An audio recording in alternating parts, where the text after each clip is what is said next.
ఇకపోతే క్వశ్చన్ నెంబర్లు చాలా మంది ఎలా వేస్తారు అంటే 1 రాసేసి ఇట్లా రౌండ్ అప్ చేసేస్తారు.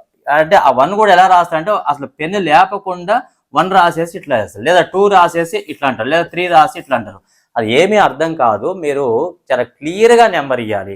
ఒకవేళ మీరు ఫస్ట్ ఆన్సర్ రాస్తున్నట్లయితే నెంబర్ 1 అని రాసేసి ఇట్లా డాట్ పెడితే సరిపోతుంది. ఇట్లా నీట్గా 1 రాసి డాట్ పెట్టేసి, ఒకవేళ మీరు 7 రాయాలి అంటే 7 రాయాలి అంటే చాలా మంది 7 కూడా ఇట్లా అంటారు. ఇట్లా అంటే ఇది 1 అర్థం కాదు, 7 అర్థం కాదు, అది ఒక గీత కూడా అర్థం కాదు.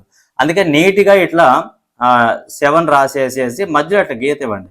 మధ్యలో గీత ఇస్తే మనకి ఏ ప్రాబ్లం. ఒకవేళ 8 రాసినా కూడా చాలా క్లియర్గా ఇట్లా ఉండాలి.